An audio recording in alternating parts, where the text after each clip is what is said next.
waiting for a minute for something authentic. Came in the truth and bossed in it. Made niggas regroup. Had to shed light on a false image. I.S.U.P.K home court. Now who the fuck won scrimmage? 2 words for soft niggas. What is good riddance? Don't affiliate with feminine symptoms. I know you feel me, nigga. This a death threat to hip hop. You don't stop that weak shit. I'ma mix your lean with some grimlock. When the last time you heard it this wrong? What I wish for's when the earth inherited by the piss fall. We men of war, them the ones I'm taking risks for. Ain't got no picks or no cards to hold. Holy angels watch my steps, them Glock guard my soul. Can't let them leave my body cold. I know you feel me, nigga. Let the wicked weep and the meek prevail. God never been 50-50. I shall now awake and sleep a cell. Let the righteous cry, silence the pretender. A rebel without a cause, as long as I remember. That taking the kingdom, the only thing on my agenda. Can't avoid me, nigga. Middle finger to the ones that try to destroy me. Revenge of beauty, I'm a beast. I told the bitch she can't eat unless she join me for dinner. My God ain't got no regard for a sinner. When call fall on him like timber. I know you feel me, nigga. In the eyes of terror, I stand still. Go to work for the colony, bring it back to the anthill. Plus everything I drop, heavy as an anvil. Show you how to stand like a man in this damn field. I know you feel me. Alright, Shalom, Yahbashim Yahshua Barakatah to the brothers. Shalom, Yahweh Shemalatah Bashim Yahshua to the sisters. This is I.S.U.P.K Atlanta under Commandant General Yahanna. Tuesday Brotherhood class from 7 to 9 p.m. Today we're going to do a class on the split of the 2 kingdoms, the southern and the northern kingdom.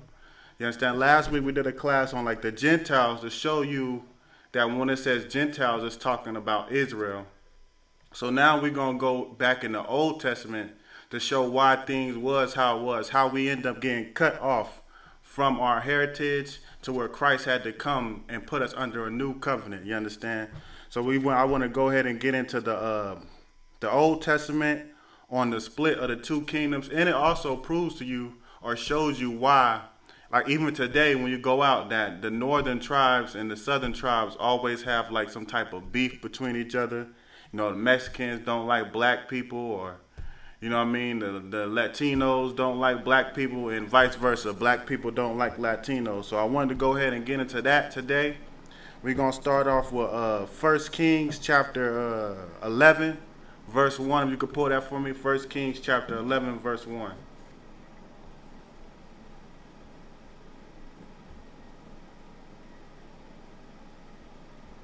And read it when you got it.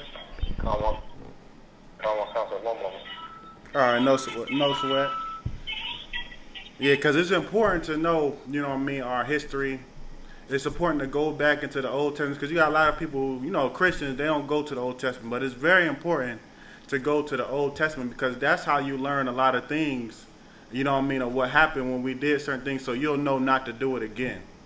You understand? Like, that's one of the main reasons you prevent yourself from making mistakes, by reading it in the past. That's what it's for. Even there's a scripture that tells you that the Bible was written to tell us for a foretime, to tell us what happened back then, so we don't, it's for our learning, so we don't make those same mistakes again. You understand? Like when we bring the 2 tribes together under Christ again, now we know that we're not going to do that again to ever have us split up, because if we split up, we're not a nation. Together, you know what I mean, if you think about it, the blacks and Hispanics joined together, like all at once, we just joined together and we became one nation. We will be a nation to be reckoned with, a force to be reckoned with. And a white man knows that. That's why today he does everything he can to try to keep us divided. But essentially, or from the beginning, originally, it started from us not having no brotherhood. That's why I wanted to bring it up in the brotherhood class, because it started from us not having brotherhood, treating our brother like, you know what I mean, somebody that ain't worth nothing. And that's what ended up having us break off. Like even now in the school, like that's why we perfect brotherhood, because if you don't have brotherhood, you can, you know what I mean, you can tear down what you build up. But if you build it on brotherhood and y'all all strong, and y'all strong together, then no matter what, you know what I mean, you'll always be able to come out on top. So you got that for me, Hadar? Come on, sir. All right. 1 Kings chapter 11, verse 1.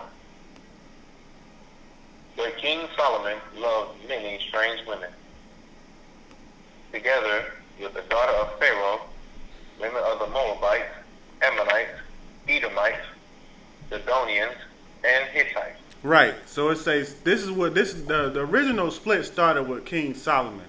I know a lot of y'all might know, but I just wanted to go over it just so you you understand the precepts for it. But it started with King Solomon. We all know King Solomon was the wisest kingdom and the wisest king and the richest. You understand? King Solomon was a great man, but his problem was he liked strange women. He liked to get women from other nations. You understand? And because he got these women from other nations in his old age, we're gonna get into it. But in his old age, they end up leading him off and then having them serve their gods. But you understand? It says right here, Solomon loved many strange women, which is a problem that brothers have nowadays. You understand? Brothers nowadays love strange women. You understand? They value, especially when they get money. You know what I mean? They get some type of richness about themselves.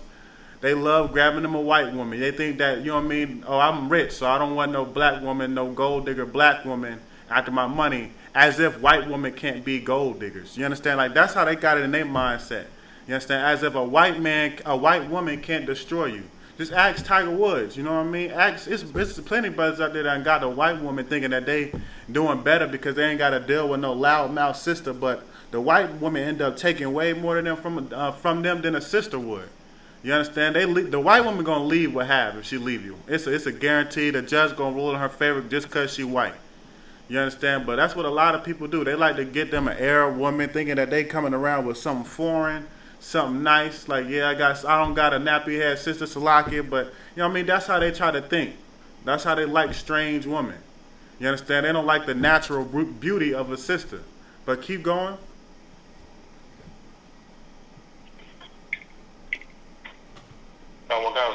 Verse 2, of the nations concerning which the Lord said unto the children of Israel, ye shall not go in to them, neither shall they come in unto you. For surely they will turn away your heart after their gods. Solomon clave unto thee in love. Right, what's the precept for this? It say, of the nations concerning which the Lord said unto the children of Israel. I mean, the Lord said this to us. This is something that Solomon should have known. He knew this. Not even should have known. He knew this because Solomon was the wisest man. He knew the law. You understand? But he just had a lustful against strange woman. So this is something that he should have known. But what's a precept for this? Anybody got a precept for this?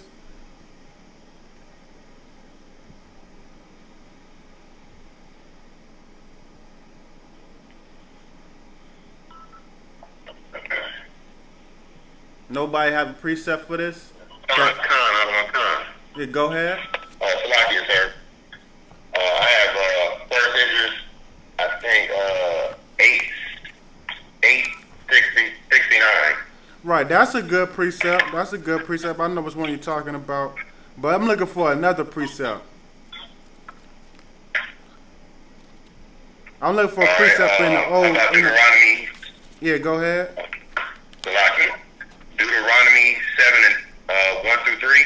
Yeah, that's what I'm looking for. Start at 7 verse 3.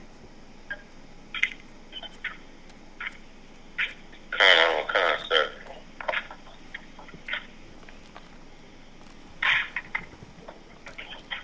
Deuteronomy chapter 7 verse 3.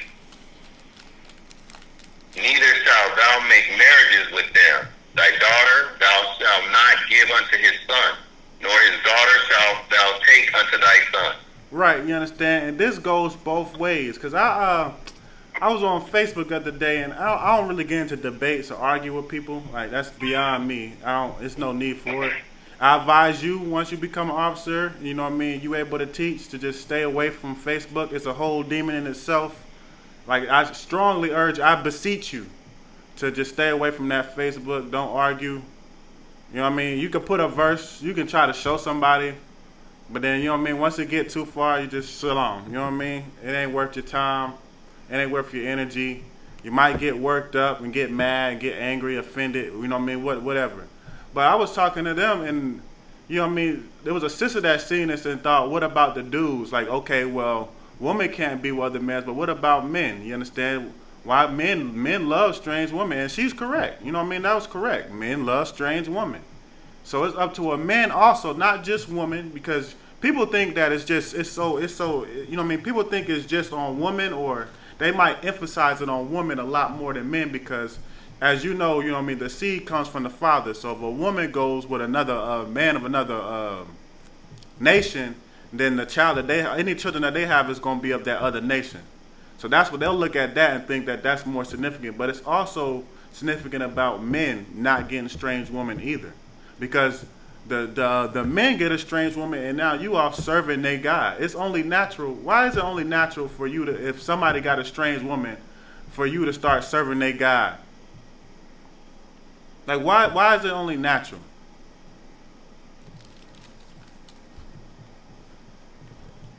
Like, for what reason do you think, like, why, all right, let me ask you this. Why is it saying this? Why is it saying that these women would turn you away from your God and get you serving other gods?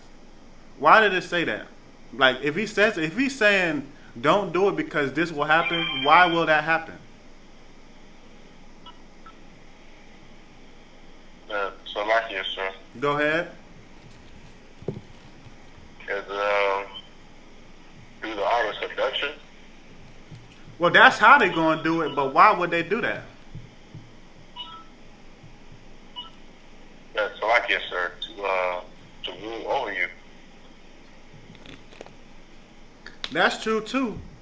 But, you know what I mean, you can have a sister and she'll try to rule over you, you know what I mean? But that's definitely true. Because once you start worshiping what they worship, you know what I mean, it gives them power. But there's a reason why, like, you gotta think about it from like a sense now. Like, think about it now. If you had a, I don't want to put that on nobody. Say a brother had an Edomite woman. Why would that Edomite woman try to get him to worship white Jesus?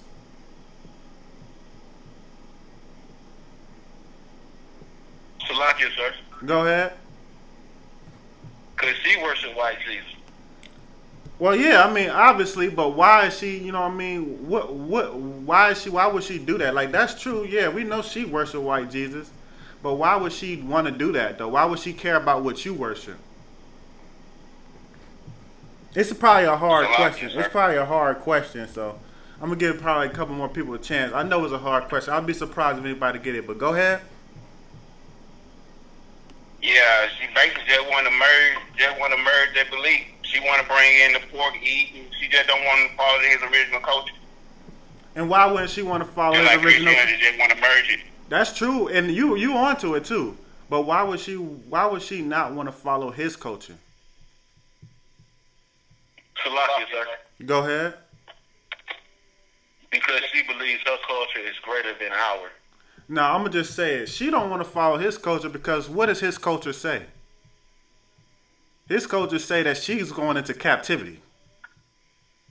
If you were from another nation and you were an Israelite and he telling you the whole time that the Lord thinks of you as nothing, you are spittle.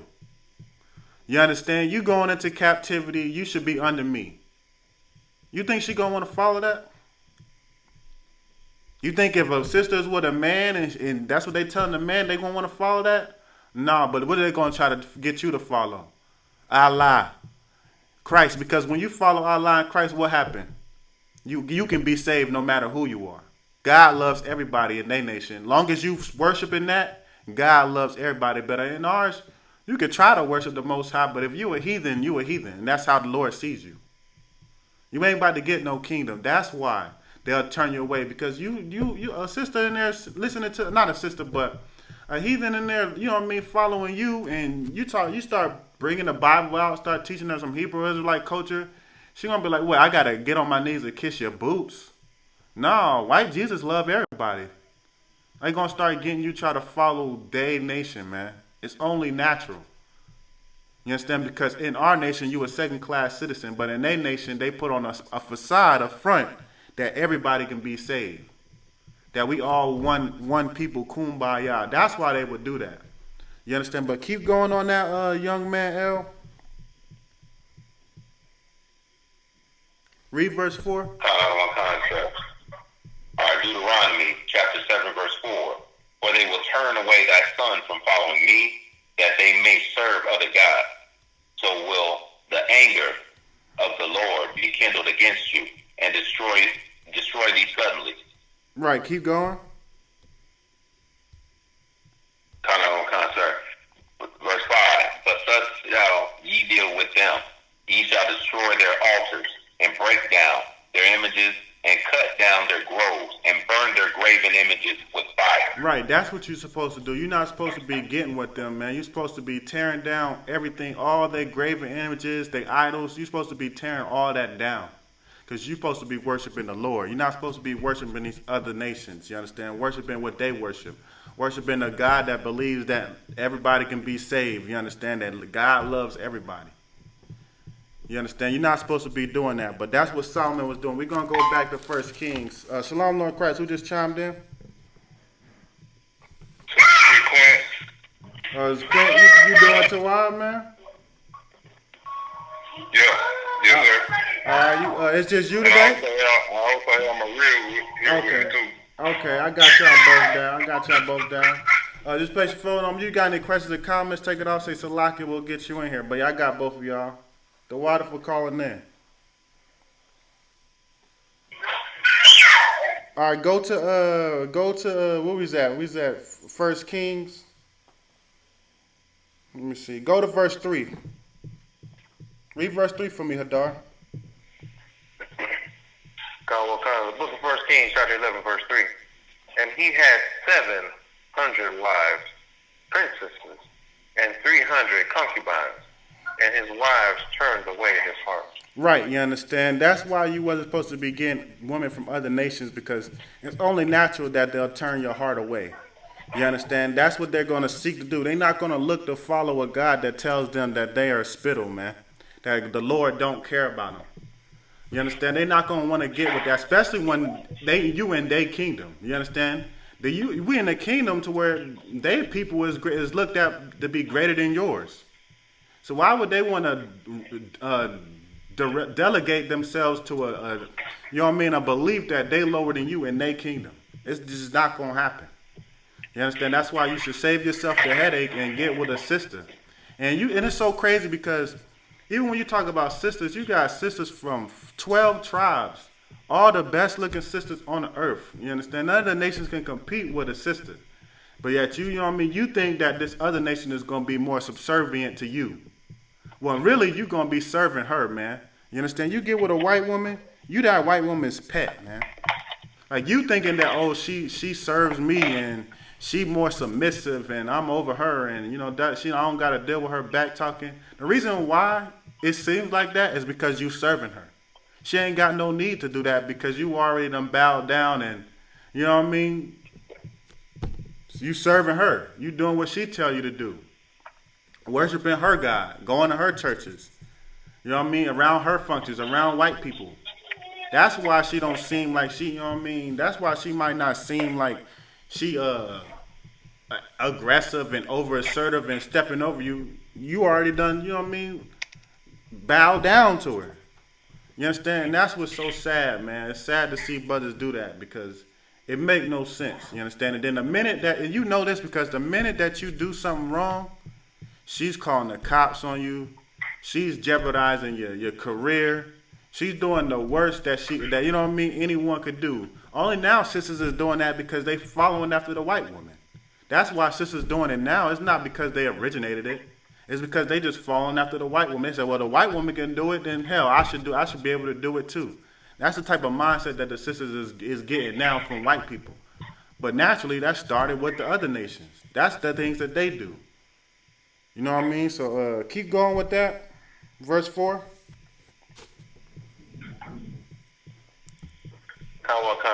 For it came to pass when Solomon was old, that his wives turned away his heart after other gods, and his heart was not perfect with the Lord his God, as was the heart of David his father. Right, Solomon started to get old, and then once he started to get old, you know what I mean, he started to do things to please his other women.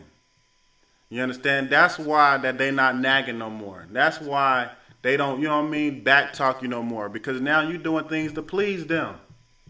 You bowing down, you throwing away your manhood, and you becoming effeminate. You starting to do things to please them now, to satisfy them. You understand? Like that's what Solomon started to do as he got old. Probably got tired of him nagging. He said, "Okay, I'll do this. It's all right." You know what I mean? I just want peace. You know what I'm saying? So he started following them after he got old, and his heart wasn't like David, man. His father David was strong in the truth. He was strong with his love for the Lord, man. But Solomon grew weak once he got old because his strange wives always, you know what I mean? You got to think, it said from when he was old, too. They didn't just start trying to get them to worship his God when they was old. They've been doing that his whole life. It's only till he got old to where he finally started to give in. You understand? Keep going.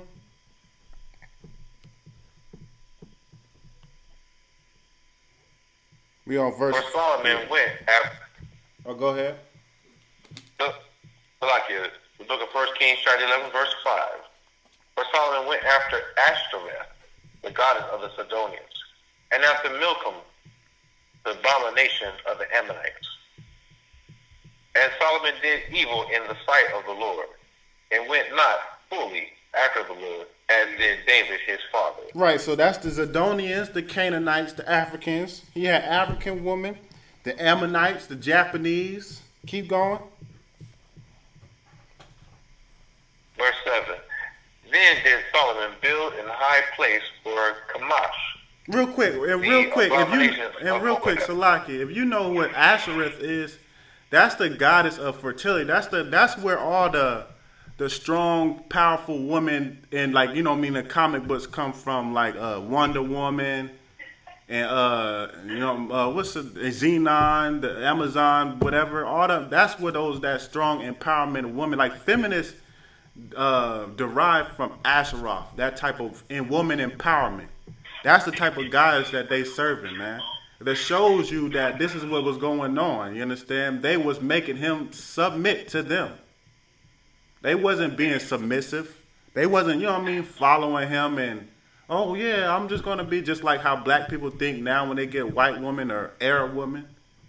You understand? That's not what was going on. Because Asherus is the God that you know what I mean, all these Amazon strong, independent, feminist characters come from. That's what the feminists worship now, Asherus. You understand? But keep going on that.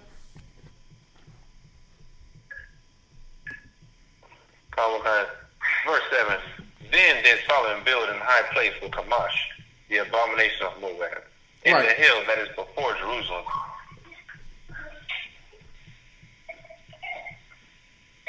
And for Molech, the abomination of the children of Ammon. Right, the Chinese, you know what I mean, and Moloch, the Japanese again, man. Keep going. And likewise did he for all his strange wives, which burnt incense and sacrificed unto their God. Right, you understand? Building altars. It told us in Deuteronomy, the 7th chapter, that we're supposed to tear down altars. That we're supposed to break the graven images. You understand? But he building altars and he's burning incense to them, man.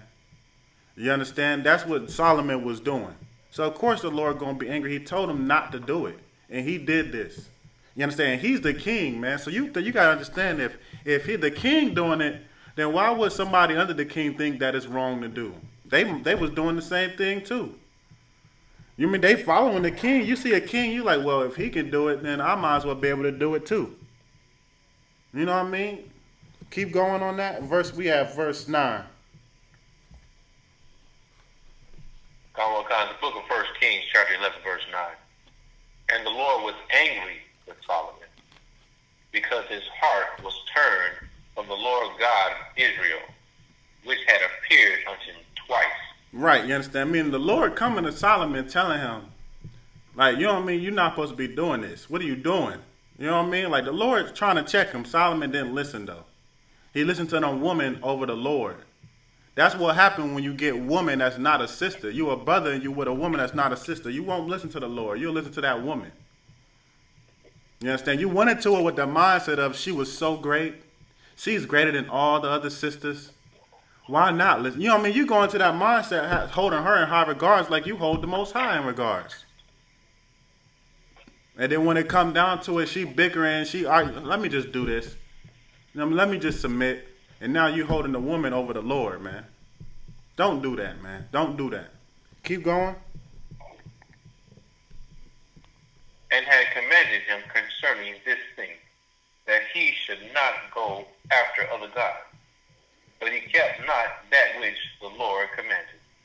Right. Keep going. Wherefore the Lord said unto Solomon, For as much as this is done of thee, and thou hast not kept my covenant and my statutes, which I have commanded thee, I will surely rend the kingdom from thee, and will give it to thy servant. And that was where it started, man. The Solomon was doing all this nonsense in front of the Lord. The Lord came to him twice, tried to check him. He didn't want to listen, so he said, I will surely rend the kingdom from you and give it to your servant. You understand? We're going to find out who the servant was later on, and when we go into the story, but that's where it started, man. That's where it started of the kingdoms being split. Now, this is not where the beef started, but this is like the Lord prophesying that it's going to happen. So now once the kingdoms start to split, once they start to beef, it's of the Lord, man. It's because the Lord said it was going to happen, so he's putting forth the motion for it to happen. You understand? But he said not in his actually, we're going to get into that. Give me let me see. We're going to jump down to verse 26. Jump down to verse 26.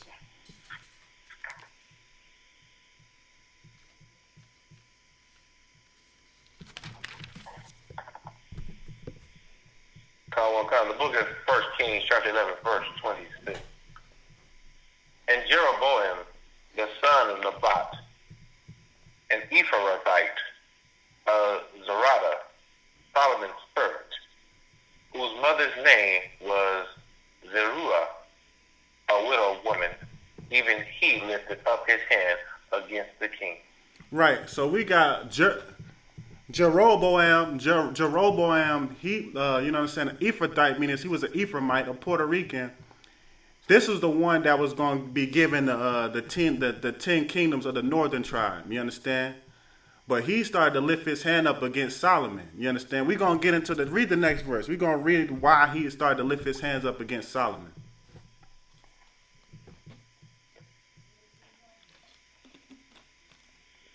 And this was the cause that he lifted up his hand against the king. Solomon built Millo and repaired the breaches of the city of David his father. Now, reading that, does anybody know why before I give it up, before I tell you, do anybody know why he lifted up his hand against Solomon? It's two reasons. Anybody know why he lifted up his hand against Solomon? One of them we already should know. The other one, you have to look at this verse and see why he did that.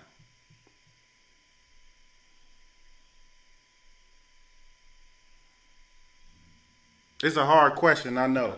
You have to know the story. You probably have to know the story. We'll get into it. You probably have to know the story. Anybody want to try though?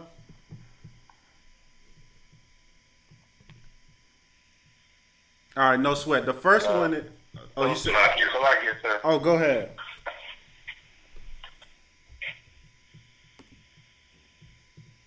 Go ahead, brother. Off the water. Was it because he was next up in line for rulership? Nah, Jeroboam wasn't the son of Solomon. You understand? He was a son of what did it say? He was a son of Nebat. Nebat ain't next in line, so that's not it. He wasn't next in line. Because you gotta understand, the kingship came from the lines of Jesse to David down on. No, he wasn't from David. He was an Ephraimite. But go ahead. Salakia, sir, did King Solomon repair some boundaries? Like he put up more walls? You on to it. It has to do with them building. First of all, the first one I'm gonna tell you was, Solomon was not serving the Most High. You understand? That's easy. He's seeing him not serving the Most High, so that's the reason why. But at the same time, just like Hadar said, he was onto it. He had to build it up, but who's building this? That's gonna answer your question.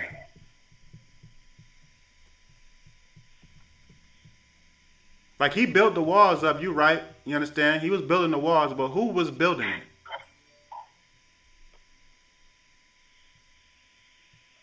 uh,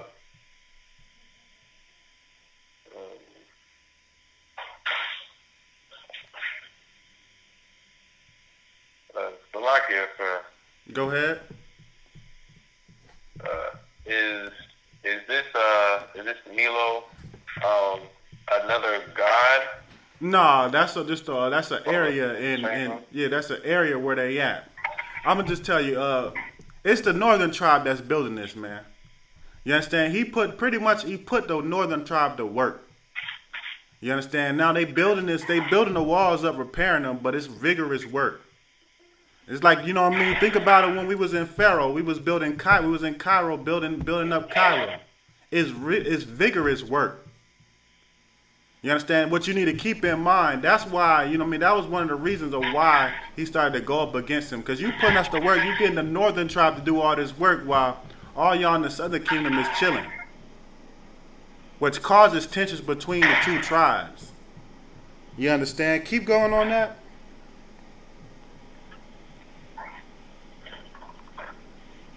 The book of 1 Kings, chapter 11, verse 27. And this was the cause that he had lifted up his hand against the king. Solomon built Millo and repaired the breaches of the city of David his father. And the man Jeroboam was a mighty man of valor. And Solomon, seeing the young man, that he was industrious, made him ruler over all the charge of the house of Joseph. Right, so during this time, you know what I mean, Solomon didn't know. He just seen that Jeroboam was putting in work. To be industrious means to be diligent, to be hard working. Like he was doing a lot of work. That's why Jeroboam is going up against him, because he's doing a lot of work. Now he's doing it because he got to. He don't got no choice at this point. But he's still like, damn, why I got to do all this work? Why are we doing all this work? Why don't we have no help? You understand? But, you know what I mean, Solomon seen that he was doing a lot of work. So he said, I'm going to make you the leader over the houses of Joseph, which is the Manasseh tribe and the Ephraimite tribe. So he put them over. The Cubans and the Puerto Ricans will be so-called today. He put them in charge of them two. You understand? Because those was the ones that was doing a lot of the building, the northern tribes. You understand? Keep going.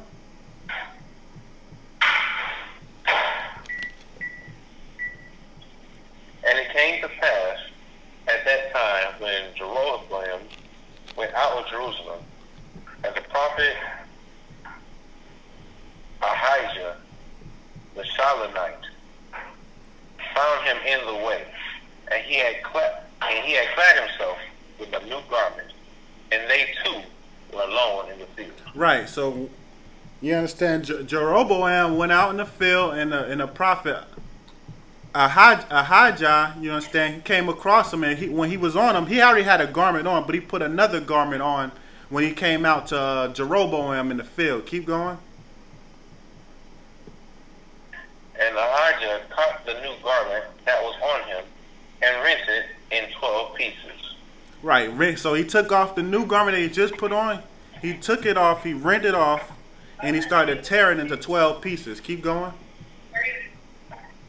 And he said to Jeroboam, take thee 10 pieces. But thus saith the Lord, the God of Israel, behold, I will rend the kingdom out of the hand of Solomon, and will give 10 tribes to thee. Right, you understand? So this is the prophecy that he is given to Jeroboam. That's from the Lord, to tell him that the Lord already spoke and said he was going to rent the kingdom out of Solomon. But he was going to give the 10 tribes, the 10 northern tribes, you understand, to Jeroboam. As he ripped up it in 12 pieces, he gave him 10 and said, you understand, the Lord, I'm going to take the kingdom from Salakia. The Lord said he's going to take the king from Solomon and give him 10 pieces, give him 10 tribes. Keep going. Verse 32. But he shall have one tribe for my servant David's sake, and for Jerusalem's sake, the city which I have chosen out of all of the tribes of Israel. Right, keep going. Because that they have forsaken me, and have worshipped Asherah, the goddess of the Zidonians, Chemosh, the god of the Moabites, and Milcom, the god of the the children of Ammon, and have not walked in my ways, to do that which is right in mine eyes, and to keep my statutes and my judgments, as did David his father. Right, that's why this is happening. That's why the kingdom is being took from us, because we not worshiping the Lord. Keep going. Howbeit I will not take the whole kingdom out of his hand, but I will make him prince all the days of his life, for David my servant's sake, whom I chose, because he kept my commandment and my statutes. Right, so because of David, Solomon didn't have this happen in his lifetime. It was going to be in Solomon's children's lifetime, you understand? Not in Solomon's time, because David was a good servant. So since David was a good servant of the Lord, you understand, his son was blessed. So he's not going to do it in his son time. But what also shows you what's going on here? Like, what's a precept for this? It's like the Lord said he's not going to do it, and Solomon's the one doing it. But he said he's not going to do it in Solomon's time. You know what I mean? He's going to do it in his son's time. Anybody know a precept for this or what's going on here?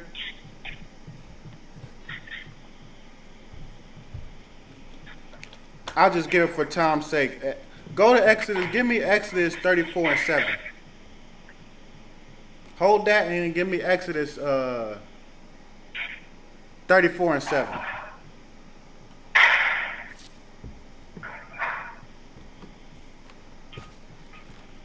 And read it when you got it. Because this is a lesson right here. This is a life lesson also right here. This is another reason why I wanted to bring it in the story, because this all ties into brotherhood. You understand?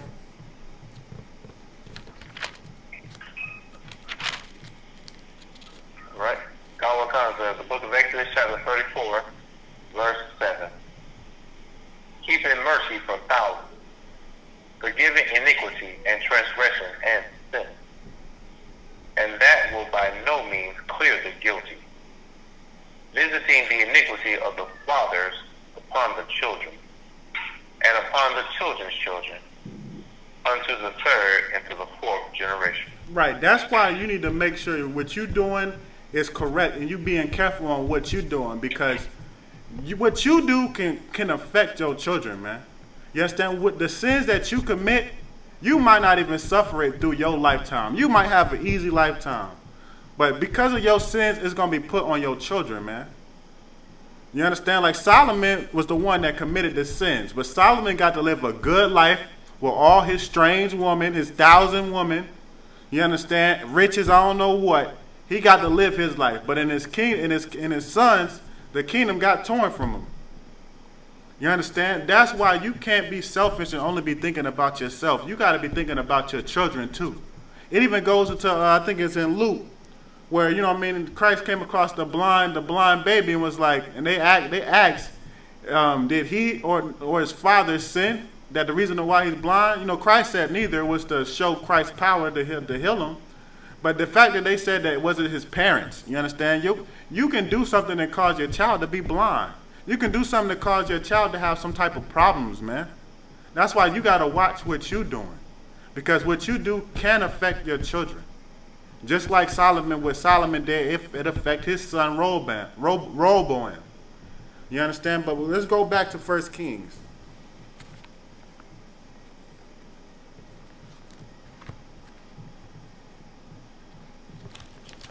Give me back to 1 Kings. We was at, what verse were we at?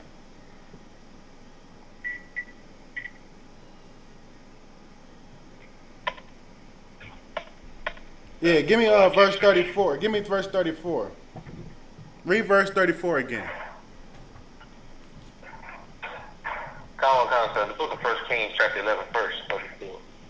Howbeit, I will not take the whole kingdom out of his hand, but I will make him prince all the days of his life, for David my servant's sake. Right. Solomon got to be prince all the days of his life because of David's sake, man. Because you can also bless your children by being a righteous man. You know what I mean? Your children come in, they know the truth, they just living righteous and they living a good life because of what you set up, the foundation that you set up before they was here. You understand? You did what you were supposed to do. You served the Lord. And now your children is getting the blessings from that. But you also can cause them to have iniquities upon them just because of the things that you did. Keep going.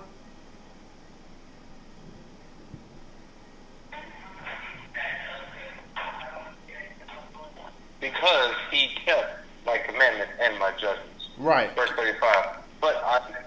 No, yeah, keep going, Salakia. Verse 35. But I will take the kingdom out of his son's hand, and will give it unto thee, even 10 tribes. Right, he will take the kingdom out of his son's hands. He's going to take the kingdom. And he's going to split up the 12 tribes and take 12 tribes away from, or not 12, 10 tribes away from him. Salakia. Keep going.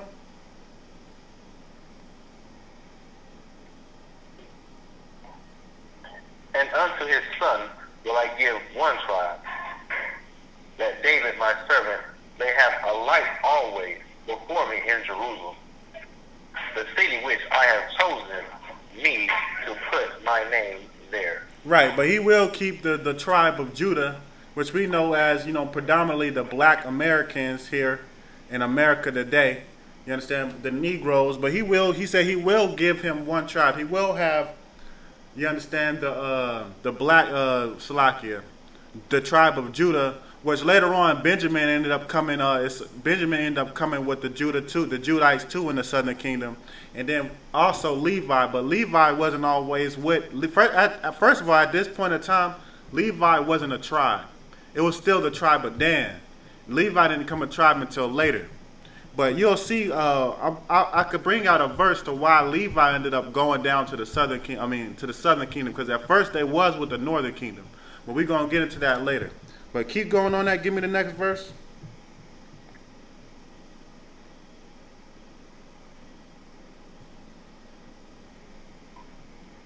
Verse 37. Verse, God will answer, and I will take thee, and thou shalt reign according to all that thy soul desireth, and shalt be king over Israel. Keep going. Verse 38. Verse 38. And it shall be, if thou wilt hearken unto all that I command thee, and will walk in my way, and do that is right in my sight, to keep my statutes and my commandments, as David my servant did, that I will be with thee, and build thee a sure house, as I built for David, and will give Israel unto thee. Right, you understand? So if you do what he said, though, he'll give you the kingdom back. You understand? The kingdom will be given back. Keep going. Read verse 39.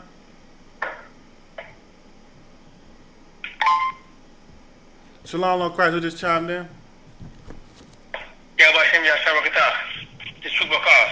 How you doing, Tawab, man? I just got in, Lucky. I just got in, able to chime in, but I'm doing Tawab, sir. All right, no sweat. I mean, you know what I mean? Even if you getting in late, like I said, if you in work or you at slavery, you doing whatever you doing, and you might not get off and be free until like 8:30. You know class probably gonna end soon.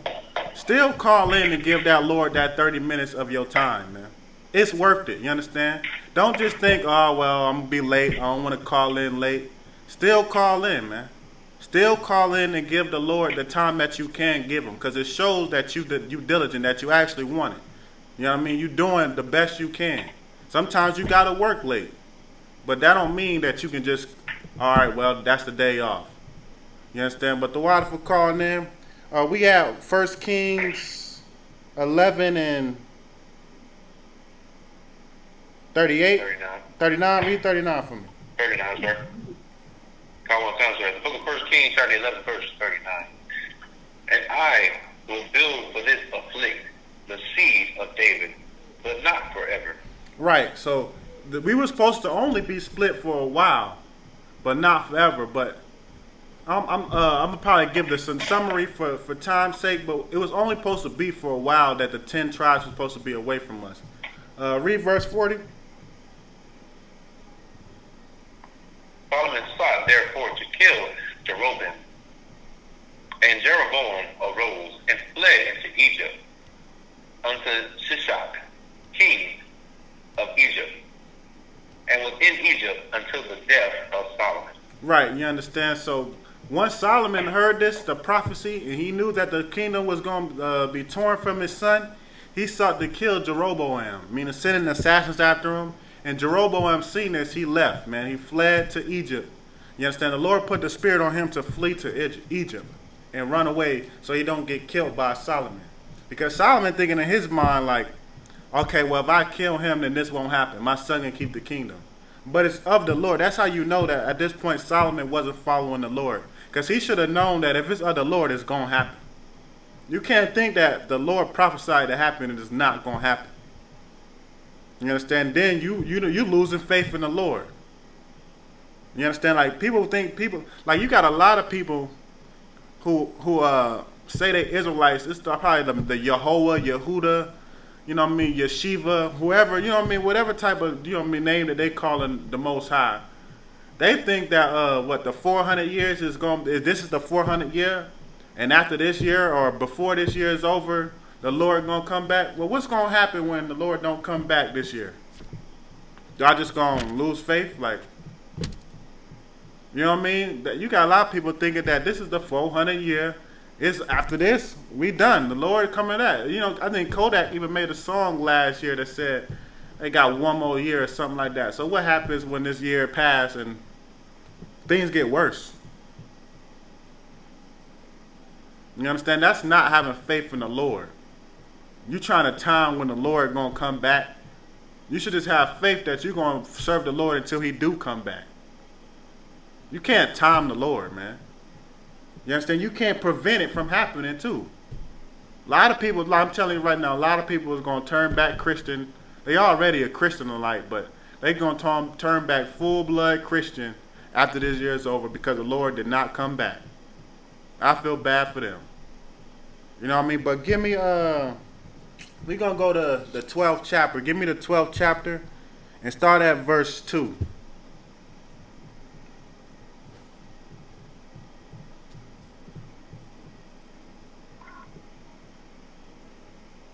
Says, the book of 1 Kings, chapter 12, verse 2. And it came to pass when Jeroboam, the son of Bat, who was yet in Egypt, heard of it, for he was fled from the presence of King Solomon, and Jeroboam dwelt in Egypt. Right, you understand? So when he heard that Solomon had died, you understand? He heard Solomon had died, he started to come back into Israel because he knew Solomon was seeking his life. So now he, you know what I mean, he's safe now because Solomon died. Keep going. That they sent and called him. And Jeroboam and all the congregation of Israel came and spake unto Rehoboam, saying, Thy father made our yoke grievous. Now therefore make thou the grievous service of thy father, and his heavy yoke which he put upon us lighter, and we will serve thee. Right. So then after that, you know what I mean, Jeroboam came back to Israel with the northern tribe. It said with the congregation. So he was with the northern tribe. You understand? He said to Rehoboam, which was Solomon's son that was ruling now, and they said to them, you know what I mean, your father made our yoke grievous, meaning your father put us to work hard. Like he was doing a lot of hard work, which is why I told you that, you know what I mean, when it said he was built in Milo, that's because he was putting hard work on them, man. That's what made them come up against the king, because he's putting them to hard work. You understand? He putting a lot of pressure on them. It's like it was as if they was under Pharaoh or something, you know what I mean? And they supposed to be brothers. They supposed to be one nation. But that's what Solomon was doing to them. You understand? But he said he came to them and said, you know what I mean, he made the yoke grievous and the service grievous. He said, make it lighter upon us. You know what I mean? Just be a little bit easier on us and we will serve you. Like, you got to think about it like that. That's like a way to save the nation. Like, they already on the rock and ready to be split. You know what I mean? It's tension already being built on. But you got the northern tribes, the Hispanics and the Native Americans coming to the southern tribes, the blacks, saying, you know what I mean, just be easier on us and we'll serve y'all. You know what I mean? Everything will be cool. Just be a little bit easier. You would think that just be easier. And then y'all stay a nation. That's brotherhood, right? To just be a little easier would be brotherhood. You understand? But keep going.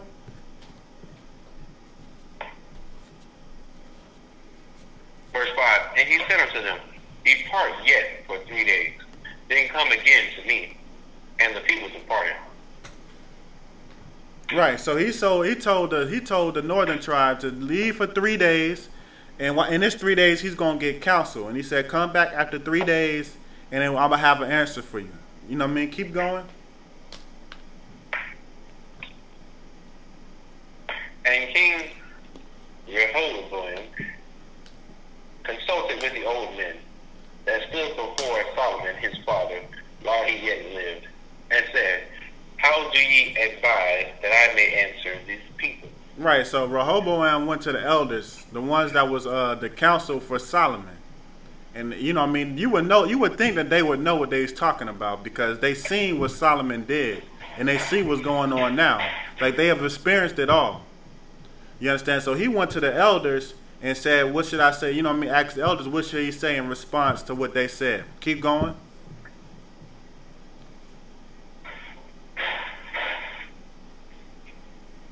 And they spake unto him, saying, If thou wilt be a servant unto this people this day, and wilt serve them, and answer them, and speak good words to them, then they will be thy servants forever.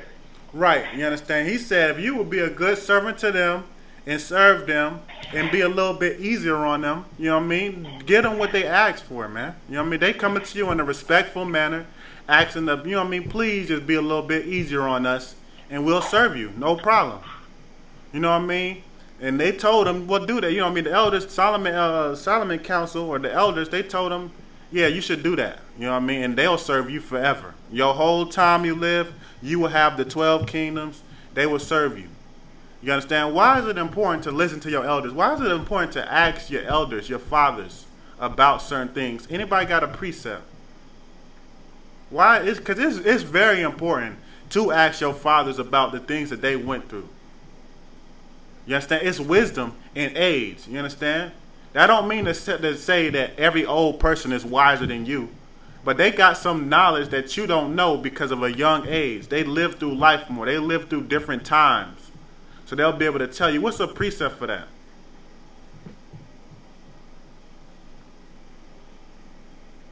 Or tell me why it's important. And then if you can provide a precept, you can't, then give it to me. If not, it's cool. But why is it important to listen to the old people? I just damn near gave it away. But yeah, anybody got a precept for that?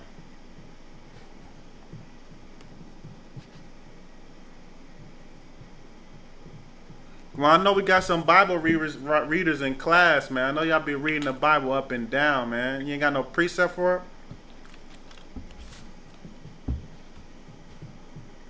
All right, it's Tawab. Give me a... Oh, go ahead. Go like this, sir.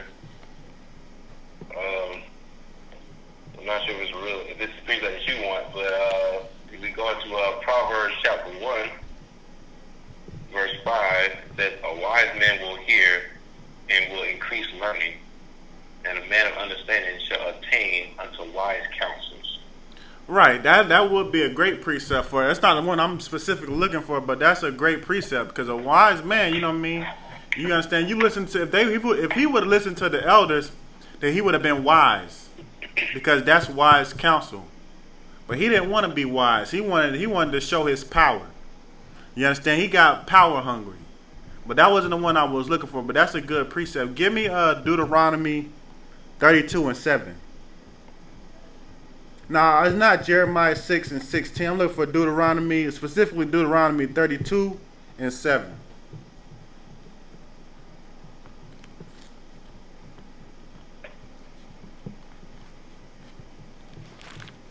Read that when you got it for me. Baba Kushah. God one sir. Book of Deuteronomy chapter 32, verse 7. Remember the days of old. Consider the years of many generations.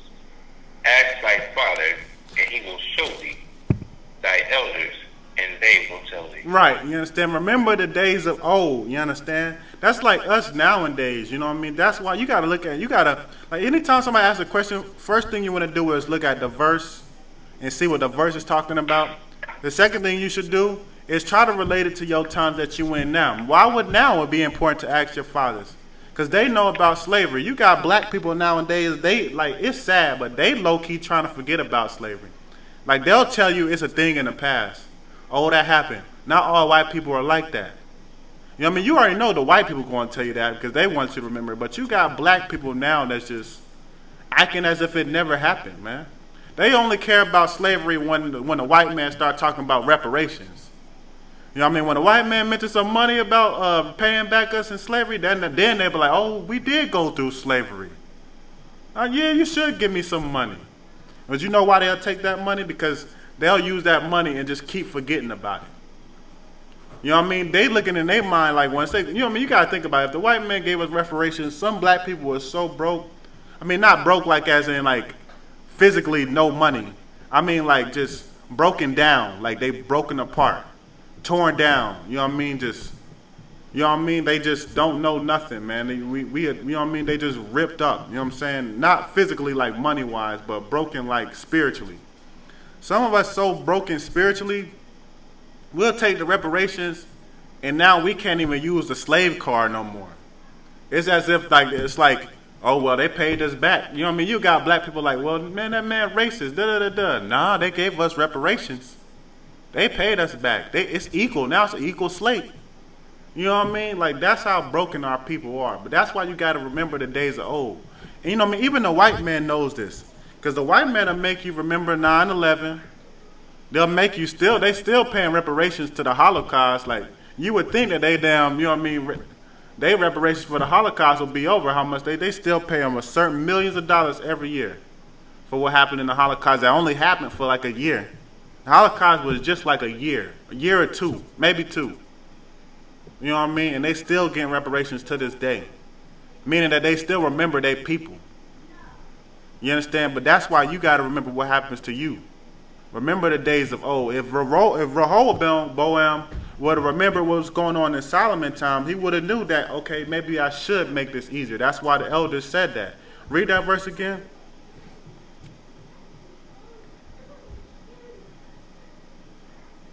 The book of 1 Kings, chapter 12, verse 7. And they speak unto Oh, no, saying, Deuteronomy, Salaki, I wanted to Deuteronomy 32 and 7. Oh, Salaki, sir. Yeah, no sweat. That was me, The book of Salaki. Deuteronomy, chapter 32, verse 7. Remember the days of old. Consider the years of many generations. Ask thy father, and he will show thee thy elders, and they will tell thee. Right, you understand? The elders will tell you what you're supposed to do. You know what I mean? That's why it was important that he should have listened to the elders, but we know the Lord is behind it, which is going to tell you later on. So, you know what I mean? He wasn't going to listen to them no way. But, you know what I mean? The elders was right. He should have listened to the elders. But let's go back to 1 Kings. 1 Kings chapter 12 and read verse 8. Start at verse 8.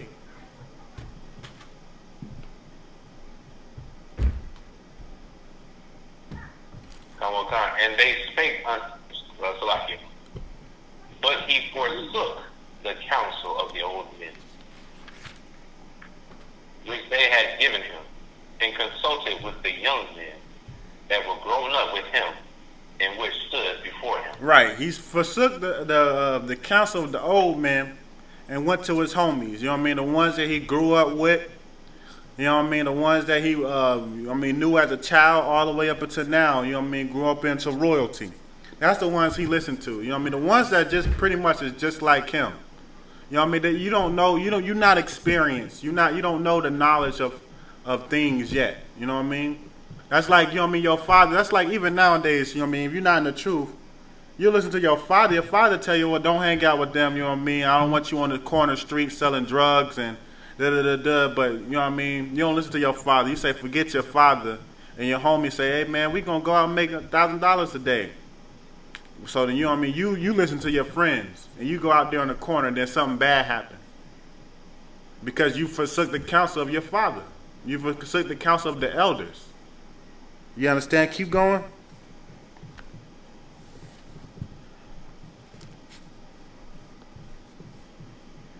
Verse 9, and he said unto them, what counsel give ye that we may answer this people, who have spoken to me, saying, make the yoke which thy father did put upon us lighter? Right, keep going.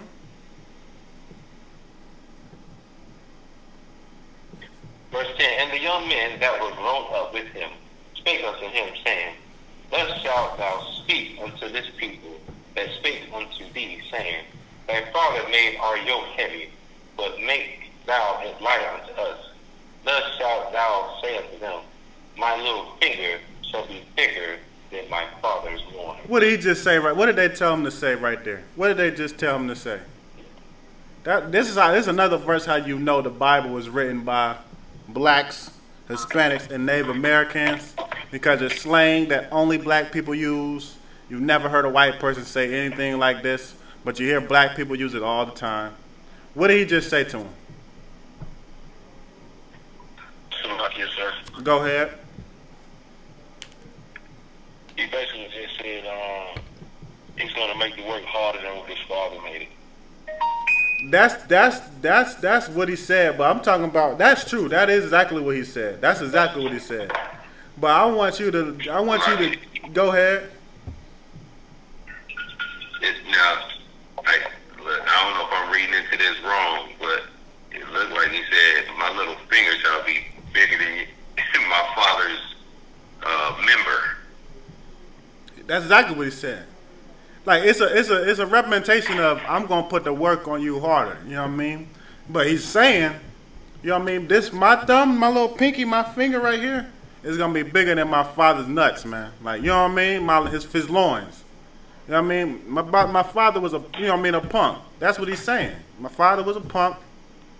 I'm gonna add on to it, man. You know what I mean? My finger bigger than that. You know what I mean? You know brothers do that weird stuff in the world. They, you know what I mean? That's how you ain't got no balls, man. You know what I mean? That's what they'll try to say as if you a coward. You ain't got no balls, man. You scared to do it. Where your balls at, man? You know what I mean? Something like that. That's what he's saying. Like my father's balls, my fingers should be fingering my father's balls, man. You know what I mean? That's what he's saying to him. Meaning I'm gonna add on to the work. Like you want me to be lighter? Not only am I not going to be lighter, I'm not going to be equal, but I'm going to add on to it. Like, how dare you ask me this? That's the type of spirit that he had with it. Keep going.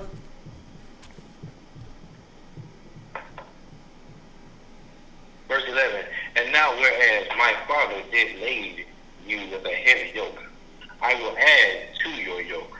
My father had chastised you with whips, but I will chastise you with scorpions. Right. He said that my father chastised you with whips, but I'm going to chastise you with scorpions.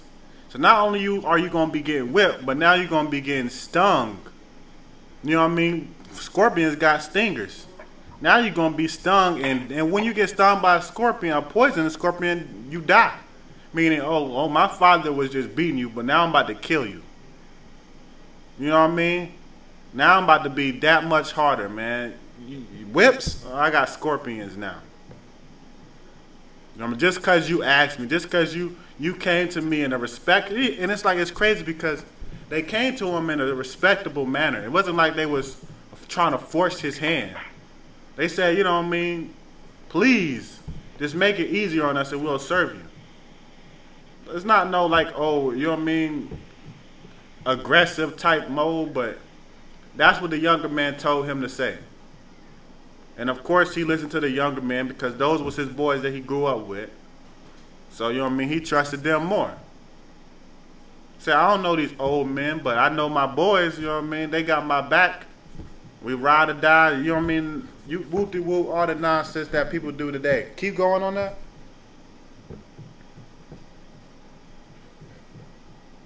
Verse 12, and Jeroboam, Jeroboam, and all the people came to Rehoboam. Rehoboam, the third day, as the king had appointed, saying, come to me again the third day. Right, keep going. And the king answered the people roughly and forsook the old men's counsel that they gave him. Right, so they came back. Jeroboam and the northern tribe came back. You know what I mean? After the 3rd days, as they was instructed, was showing that they really wasn't coming in no aggressive manner. They listened to exactly what he said, came back on the 3rd day, because they was really trying to stay. You know what I mean? They was really trying to serve, but they just was like, man, we just needed a little bit easier. And Rehoboam came out roughly. You know what I mean? To come out roughly mean you came out aggressive. Like you came out with your chest poked out. You speaking aggressive. You speaking like, you know what I mean? You pretty much got the spirit of F them. Like F y'all. You know what I mean? That's why it specifically said it came out roughly. You know what I mean? Just like even today, you know what I mean? You got, nowadays when we got beef between the southern and the northern tribe, you know what I mean? A lot of time, the southern tribe, you know what I mean? The blacks be the aggressor. You know what I mean? It's the northern tribes now got to defend themselves, and you know what I mean? They not no punks either, because Jeroboam was a mighty man. You know what I mean? They'll bust your head too. So now they got to retaliate. But you know what I mean? Normally the southern tribe is the aggressor, coming out big and bad, trying to act like they all tough. You know what I mean? When they could just be a brother. You know what I mean? You could just show brotherly love. I mean, that's one of the main reasons of why a lot of people hate the southern tribe already today. You know what I mean? And sometimes you just can't help it. It's just natural for a black man to be aggressive. You know what I mean? Like, it's natural for us to put on, you know what I mean, a masculine strength, trying to, you know what I mean? It's just natural for us. You know what I mean? So sometimes you can't help it, but sometimes you do it and you go off. You know what I mean? It's like it's not necessary. This wasn't a situation to do that. It don't mean to effeminate or emasculate yourself, but sometimes you gotta choose how to act. You gotta choose, you know what I mean, when to do things and when not to do things. You understand? You just gotta have discretion, which the elders had. They gave him discretion. You know what I mean? They wasn't saying be a punk, but they were saying just do this for them and they'll serve you. They wasn't saying lose your, you know what I mean, your kingship. But he answered them roughly. Keep going. We're going to find out what he said.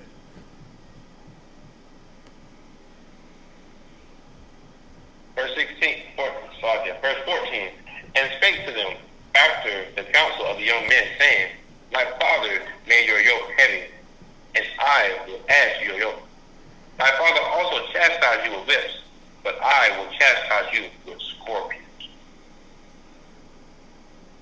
Right, saying he said the same thing that the elders told him, that he was going to chastise them with scorpions. Pretty much he told him, I'm going to add to your yoke. You know what I mean? Nah, I'm going to double your labor. Keep going.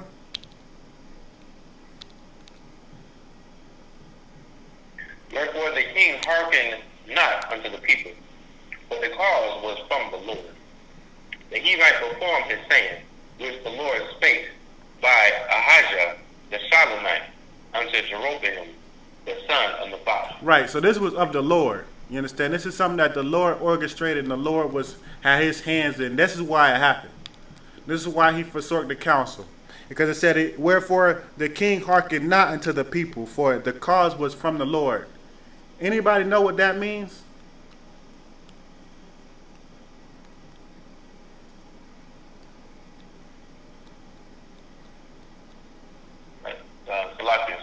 Go ahead.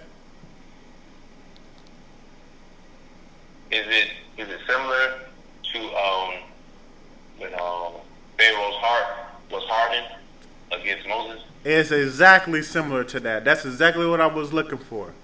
You know what I mean? It's just like Pharaoh. You know what I mean? Moses came to Pharaoh and said, man, let us go 3 days in the wilderness. Not even leaving. We're not even going to leave. Just 3 days. You know what I mean? Go into the wilderness and serve the Lord. We're going to come back and we're going to serve y'all.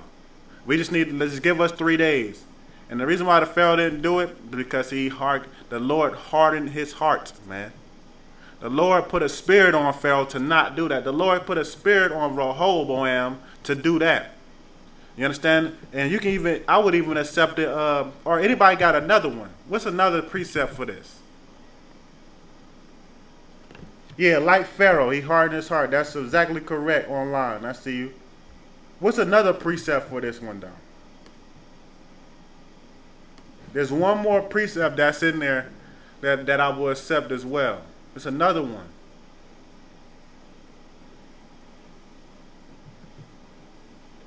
Salakia, sir.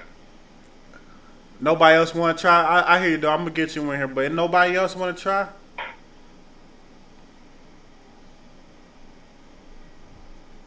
You might not even know the precept. Just give me the like an explanation, or like, you know what I mean, a summary. Salakia said, Go ahead. the Lord wanted to show his power. Yeah, that's why. But where else did the Lord? Where else in the Bible did the Lord want to show His power with another people? Like, we know it was Rehoboam. Then we got Pharaoh, and now it's another one that I'm looking for that's in the New Testament. Where you're right, the Lord wants to show His power. This is why He's doing it. You know what I mean? He wants to show that. You know what I mean? What I say goes. But I'm looking for it in like the New Testament. Now I want to see if she give me an answer real quick, and then I'll get you in there. You know, sis? Salakia, sir, I don't know it. All right, no sweat. Is somebody else say Salakia? Yeah, you right. Yep, that's exactly. Hold on, I'm gonna let you get in there. But yeah, I see you, Carwan. You exactly right. That's exactly what I was looking for. But somebody, you know what I mean. If you want to go ahead and give it a try real quick. I'll let one more person try. Go ahead. Salakia, sir. Is it the white man? It's a white man, man. You know where it's at? It ain't no sweat if you don't know where it's at, but you're right, it's the white man. I don't know where it is, sir. Yeah, it's in Romans the 9th chapter. Romans the 9th chapter, man, where it says, Esau have I hated. You understand? It goes on to tell you, for the same purpose he rose Pharaoh up, he rose the white man up. Meaning, he's harder than the white man's heart, man. Like, people you looking for the white man to give you some reparations. You know what I mean? You looking for the white man to create you equal, to, you know what I mean? The white man to cut you a break, make everything better again. But you don't understand, the Lord is hardening his heart against you. The Lord is causing the white man. He's putting a spirit on the white man to crank up the crimes against you. You trying to overdo the Lord when you try to sit here and say to come against the white man and let's hold hands and equality, we all human. You going against the Lord when you say that. You don't even realize it, but you going against the Lord. Because the Lord is hardening his heart. The Lord is the reason why he got that spirit on him to kill you. Because first of all, it's to punish you. The Lord said that you was going to go into captivity and serve people that you didn't know. He said, people who are not a people, I'm going to put over people. Somebody pull that for me. Where is this? People who are not a people. You'll serve people who are not a people. Something like that. Let me see. I'm going to see. Give me one second. I'm going to see if I can find it.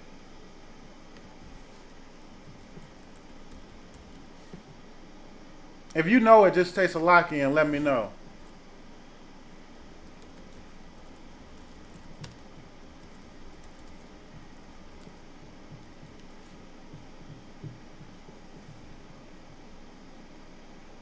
I don't know. I can't find it now, but you understand? The Lord, go ahead. All right. Is it 1 Peter 2:10? Read it for me.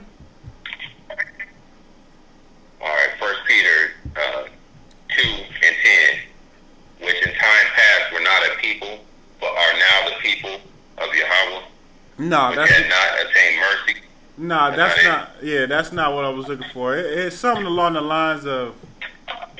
I can't paraphrase it, but it's something along the lines of he's gonna put over us people who are not a people. Like he calling the heathen not even people, like animals and stuff. But I can't find it now. It's all right. It's too wild. We're gonna go on. Salakia, sir. Go ahead. Salakia. I think I found Deuteronomy 32:21. Read it for me. All right. Deuteronomy 32:21 reads, Salakia. It reads, they have moved me to jealousy with that which is not God. They have provoked me to anger with their vanities. And I will move them to jealousy with those which are not a people. Right, man. I will provoke them to anger with a foolish nation.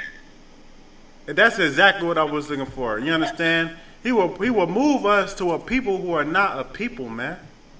Meaning that he's making the white man do this. Like, he's putting a spirit on the white man to not forgive you, to, you know what I mean, crank up the crimes against you. So when you, like you said, when you try to join hands with the white man, you're trying to go against the Lord. You're trying to go against his prophecies. You're trying to make his prophecies null and voided. Just like Solomon when he tried to kill Jeroboam.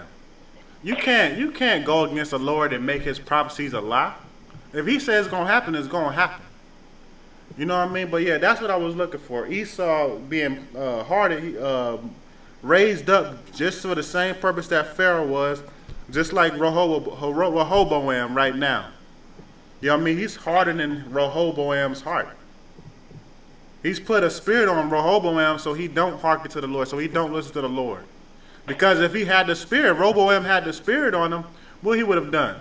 He would have made it easier on him. But if he would have made it easier on them, then the Lord's prophecy would not have came to pass. So there's a reason of why he did that. Let's go back to 1 Kings. We was at 12. We just read what verse? What verse did we just read in 1 Kings? In 1 Kings. Like it's 14. Yeah, we read verse 14. Give me we read 15. Read me verse 16 for me. Come, sir. The book of 1 Kings, chapter 12, verse 16. So when all Israel saw that the king hearkened not to them, the people answered the king, saying, what portion have we in David? Neither have we inheritance in the son of Jesse. To your tents, O Israel.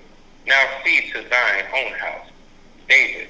So Israel departed unto their tent. Right, and when it say Israel, it's talking about the northern tribe. And after they heard this, they said, what parts do we have in David? Like, we not even from David. We from Ephraim. You understand? David is you. They said, what parts do we have in David? You can't even make it easier on us. Like, how are we going to even benefit from the covenant of, you know what I mean, of Abraham, Isaac, and Jacob, all the way to, you know what I mean? Now David is the seed of David. They looking at their mind like, was Jesse is his father? They like, what? How are we gonna benefit from this? What part do we have in it? And they said to Israel, go back to your house, man. The northern tribes, go back to your house, and they left them. Like, you know what I mean? Turned around, man. Forget this dude. You know what I mean? Keep going.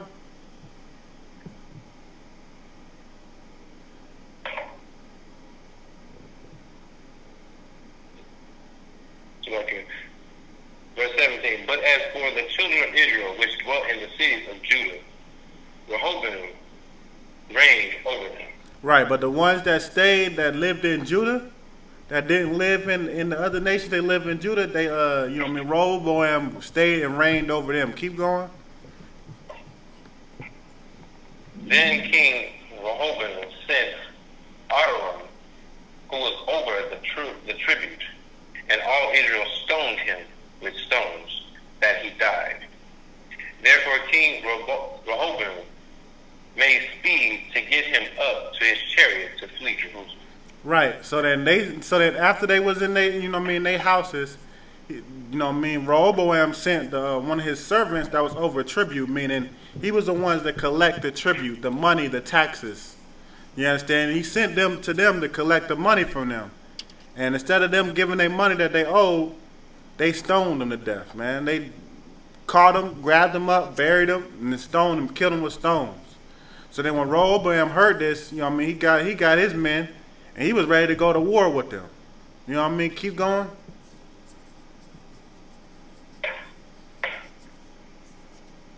So Israel rebelled against the house of David unto this day. Right, keep going. And it came to pass when all Israel heard that Jeroboam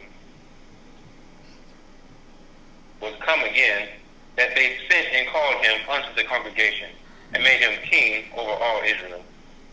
There was none that followed the house of David, but the tribe of Judah only. Right, the only tribe that followed David, the only tribe that followed Rehoboam was that one tribe, meaning the Lord's prophecy came true. The Lord said this was going to happen, and this prophecy came true. You know what I mean? Give me 1 Kings 14 and 8. So at this point, you know what I mean, the tribes just split up. What the Lord prophesied that they was going to split up, he was going to rent the kingdom from them. It just happened, they split up. And over the northern tribe, you got Ephraim, which is the head tribe, which is Jeroboam. And when they was in the northern tribes, just for like a summary, because just for time's sake, I'm not going to go all over it, but Jeroboam started to get the people to worship two calves, and he started to do the same thing, where they were worshiping other gods. And this was actually even worse than what Solomon did, because he said that these two calves were, you know what I mean, they gods.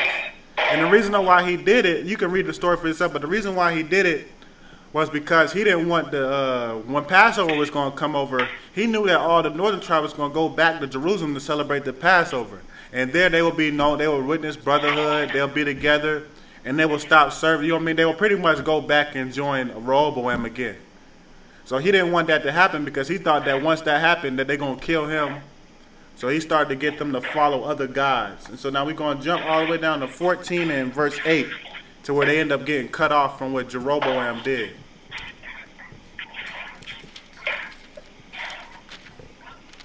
The book of 1 Kings, chapter 7, chapter 14, yeah. verse 7. Oh, no, verse 8. I want verse 8. Salakia. So like in verse 8, and rent the kingdom away from the house of David, and gave it to thee. And yet thou hast not been. Oh, Salakia, drop that. That's not what I want. Salakia, I apologize. Salakia, that's not what I want. Let me see. Give me 1 second.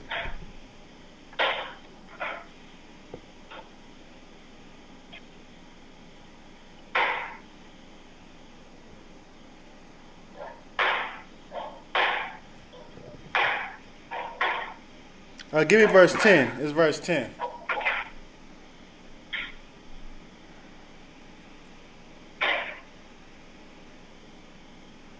Verse 10. Therefore, behold, I will bring evil upon the house of Jeroboam, and will cut off from Jeroboam him that pisseth against the wall, and him that is shut up and left in Israel, and will take away the remnant of the house of Jeroboam, as a man taketh away dung, till it be all gone. Right, you understand? Meaning, because of what Jeroboam did when he was in the northern tribes, that's how they got cut off. And cut off means that they no longer have any inheritance in the Lord at this point. You understand? And it was just the southern kingdom. And that's how they end up going into the Assyrian captivity. Later on, you'll read that the southern kingdom did the same thing, and they got cut off too. You know what I mean? That's why I did this class, because when you go into the last topic I did last week, when, you know what I mean, going to the lost sheep of the house of Israel, is because we were cut off. So the new covenant, the first covenant that we was under got cut off. And then now he made a new covenant for just us to come along. Not everybody, not all nations. Like a lot of people think that when I say this, like that we was cut off, meaning that now everybody can be a spiritual Israelite, like I was going over last week. But that's still not true, because the verses show that he was still talking about Israel being joined into the new covenant. Give me so we're gonna go into the new covenant and show some verses of us coming back together. Give me Ephesians. We're gonna start at Ephesians chapter 2 verse 12. So we just went over the history of how the southern kingdom and the northern kingdom got broken off, and then how they ended up serving wickedness, and they eventually got cut off from the Lord altogether. You understand? And it was only supposed to be for a time, but we did wicked in the sight of the Lord, man. And the Lord didn't want to deal with that no more. So now, thankful, you know what I mean, Barakatah Yahweh Shah, through Christ, now we're able to come back to what we got cut off from. We're able to come back to the Lord through Christ. That's why you got a lot of people not believing in Christ, and they want to believe in the New Testament. I mean, not the New Testament. They want to believe in the Old Testament and not the New Testament. But they don't understand that according to the Old Testament, we got cut off. Like, you ain't got nothing to do with the Lord if you go into the Old Testament. It's not through Christ. That's why Christ said, only through me can you get to the Father. You know what I mean? So it's like, you believe that you're Israelite, but you don't believe in Christ. You might as well not even be, you know what I mean? You might as well not even have the mindset of being an Israelite. because Christ is the reason why we now can come back to the Lord. Give me Ephesians chapter 2, verse 12. Read it when you got it. Oh God. That at that time ye were without Christ, being aliens from the commonwealth of Israel, and strangers from the covenant of promise, having no hope and without God in the world. Right. Read that one more time for me.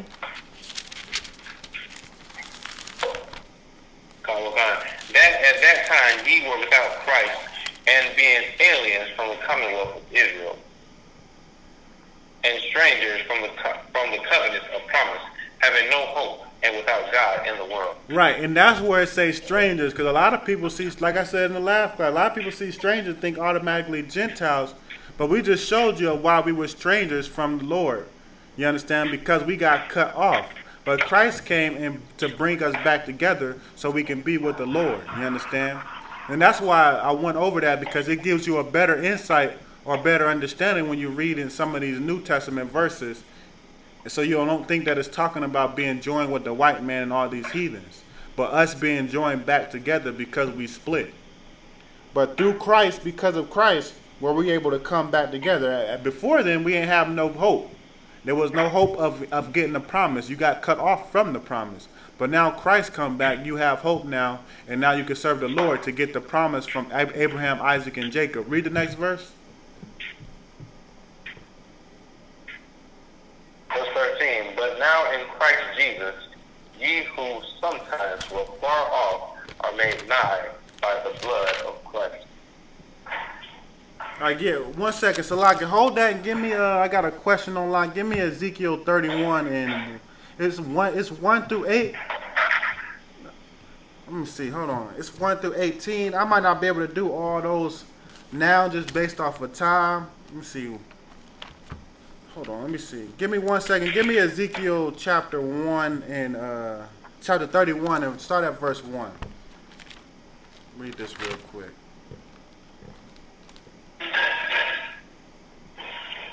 God says, the book of Ezekiel, chapter 31, verse 1. And it came to pass in the 11th year, in the 3rd month, in the 1st day of the month, that the word of the Lord came unto me, saying, verse 2, Son of man, speak unto Pharaoh, king of Egypt, and to his multitude, whom art thou like? All right, jump down to verse, give me verse 4, actually. Give me verse 4. Verse 4, the waters made him great. The deep set verse 3, Salakia, verse 3.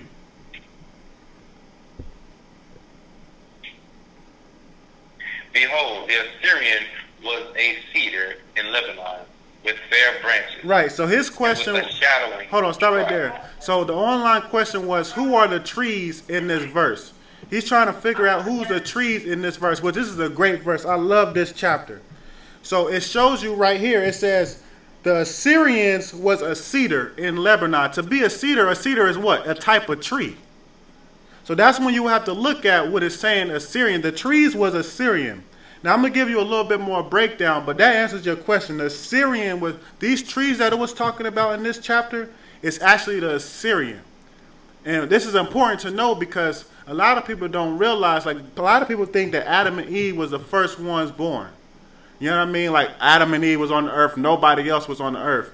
But when this verse is a precept to show you that those trees around the garden, even those trees was actually people, man. They wasn't actual trees.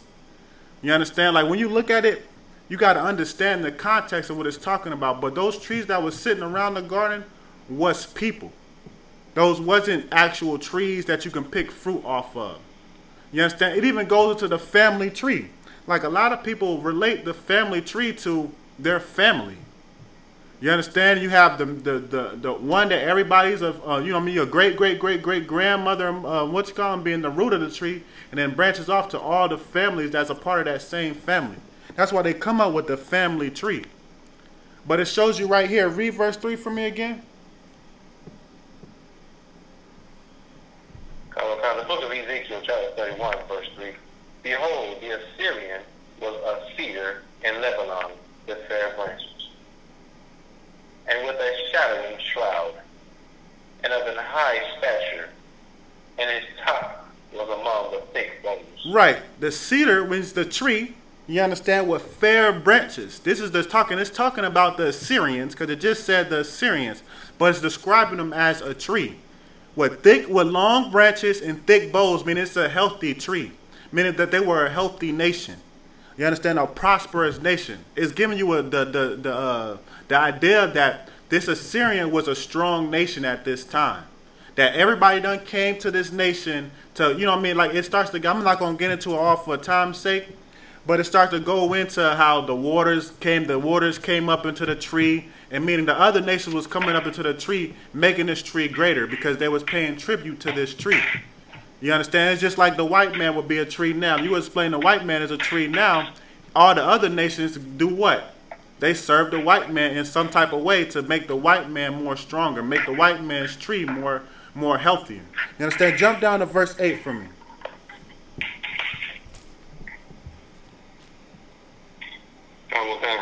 Verse 8, the cedars in the garden of God could not hide him. Right, so now we understand that the Assyrian was a cedar, and it said the cedars in the garden could not hide him.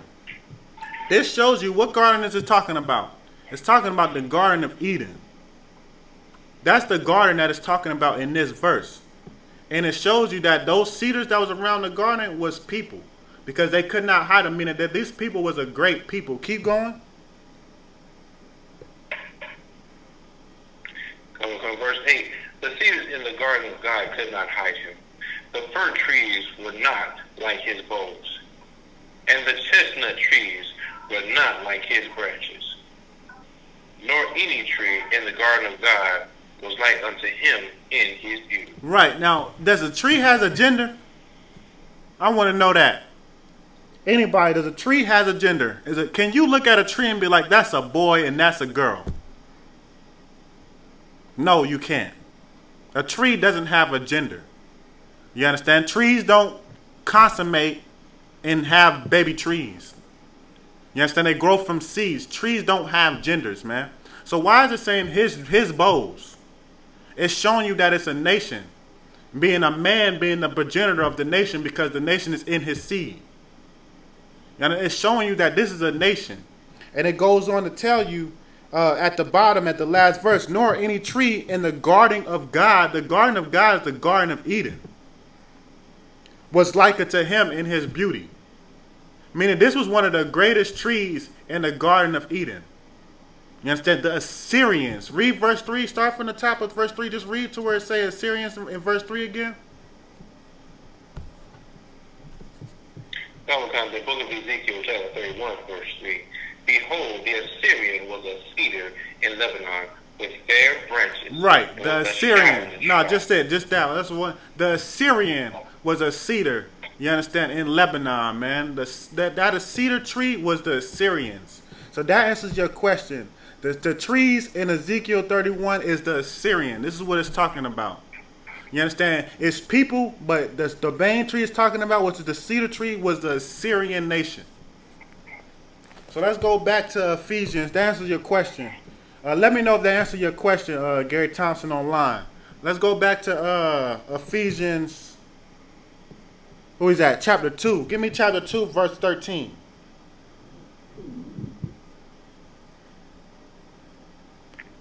Now comes the book of Ephesians, chapter 2, verse 13. But now in Christ Jesus, ye who sometimes were far off are made nigh by the blood of Christ. Right, you understand. But now in Christ Yahushua, ye who sometimes were far off are made nigh. To be made nigh means to be close. Like we talk about the word nigh, it means to be close. So we was far off. We was cut off from the nation. You understand? But now through Christ, we are brought back. We are close now. We are one now. Keep going. For he is our peace, who have made both one, and have broken down the middle wall of partition between us. Right. For he is our peace, who have made both one. Those both people that it's talking about is the southern tribe and the northern tribe. That's now being brought together to be one now. It's not just the southern and the northern tribe. You understand? Now it's one tribe, which is Israel altogether. You understand? And have broken down the middle wall of partition between us.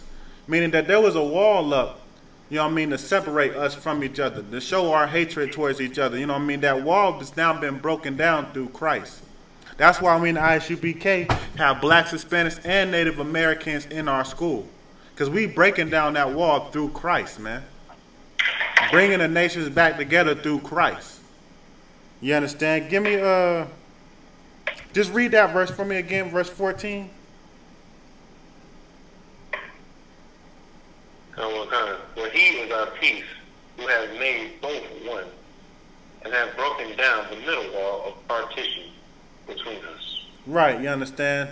Now we can come back together. You can be brothers to your people, because a lot of people say you got a lot of northern tribe people who don't know nothing about the truth that say all the blacks, all the Hispanics and Native Americans is the 12 tribes, and blacks is not no tribe. We Canaanites. They call them black people Canaanites. And then I asked them who the southern tribes is. They say the damn gypsies. Yeah, man, I got direct documentation of the gypsies going into slavery. The gypsies is the southern tribes. Then you got a whole bunch of southern tribes, you know what I mean, blacks that says all the Israelites is black. You know what I mean? There ain't no Hispanics and the Mexicans is not our people. They not our brothers. Then you ask them who the northern tribe is, they don't got a damn clue. You know what I mean? That's spurred off of that hatred that we had towards each other back in the Old Testament and First Kings, man. That's that spirit that they don't understand. It's nothing new under the sun. That's that old spirit in the Old Testament. Hating your brother, hating your people. But that wall is supposed to be broken down between us through Christ. Give me Hosea chapter 1. Give me Hosea chapter 1. Before we go there, anybody got any questions? We getting close to class. I never asked. Anybody got any questions online or in a class conference call? Any questions on anything? It don't got to necessarily be on this topic.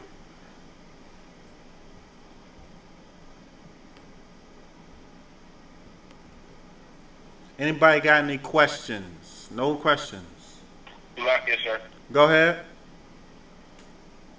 Well, in reading 1 Kings chapter 12, verse 19, when it was talking about the northern kingdom and the southern kingdom going against it wasn't really happening on today. We fighting each other, but we really have the reason. We really don't fight with each other based on scriptures. Wait, can you repeat that again? What's going in and out again? You said 1 Kings chapter 12, verse 19? Yes, sir.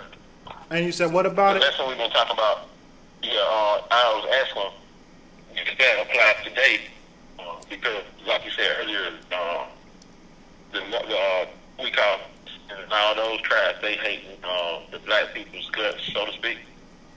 Is that verse 19, is that also applying to today is what I'm asking? Well, it wouldn't necessarily apply to today, but it's the cause of why things are today. Because at that point, we both got, like, when it say Israel rebelled against David right here, you got to understand David was still had their inheritance with the Lord. You know what I'm saying? They were still established. They were still serving the Lord at this time. That's why when you go into the verse that we read in 14, Israel was cut off because they stopped serving the Lord. But David was still with the Lord. You understand? The Lord was still with them until they went off and they cut him off. So this is just talking about them rebelling, as in they was no longer a part of David no more at this point in time. Now, since we both got cut off and we both need to be brought in, it wouldn't necessarily be like they rebelling against us today, because we also rebelling against the Lord. You know what I mean? Nowadays, it would just be, this is the reason, this is how it started. You know what I mean? This is where all the animosity derives from all the way down to now. It's the spirit of all the animosity that we have from the southern to the northern to the southern. You know what I mean? That's why I say in Jeremiah, Ephraim shall not envy Judah, and Judah shall not vex Ephraim. You know what I mean? So I wouldn't necessarily say, oh, the southern tribes are rebelling against us today, because we doing the same thing. I mean, we rebelling against each other. At this point, it would just be black on black crime. Like, that's pretty much what you call it. You know what I mean? Us just not serving the Lord and killing each other. You know what I mean? Serving the white man. So I wouldn't necessarily use that for relations, like, you know what I mean, this verse for saying that, oh, Israel is rebelling against us today, but this is how it started.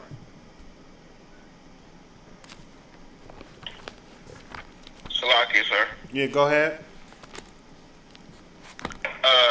Didn't you say you wasn't from Georgia, right? You said me? You said, am I from Georgia? Yeah. I mean, I live in Georgia. Yeah, we talked this together. Yeah, I lived in Georgia for a while, but I'm originally from New Jersey. Oh, kind of. I was thinking about there's a place up in North Georgia called Yahanna, Georgia, and I was thinking about that. You know, you read the scriptures and everything, and you know, in the topic, the northern and the southern kingdom. Mm-hmm. There's a spot there called Blood Mountain. I know you probably haven't heard of it. You're not from Georgia, but I was kind of wondering whether that kind of pertains to the same thing, you know. But maybe you had to kind of look it up, you know, kind of research a little bit yourself, and maybe something we can talk about a little later on. Yeah, I'll probably look it up and I'll get back with you, but you know what I mean, if it's anything with the northern tribe and the southern tribe hating each other and killing each other, yeah, it's derived from, you know what I mean, First Kings, us being split, that animosity that we got for between us, you know what I mean, all of it, because you can go to California, you know what I mean, even up in New York and New Jersey, you know what I mean, there's a lot of animosity between blacks and Hispanics. It just, you know what I mean, that's just how it is. So, you know what I mean, all of it derives from, you know what I mean, us being split, and we don't understand that we one nation. We don't get in our mind that we one people. We thinking one is better than the other. You know what I mean? Vice versa. There's a lot of things to go with it. But yeah, I'll look it up and I'll hit you up. You know what I mean? We could talk about that a little bit later. Anybody got any other questions or questions?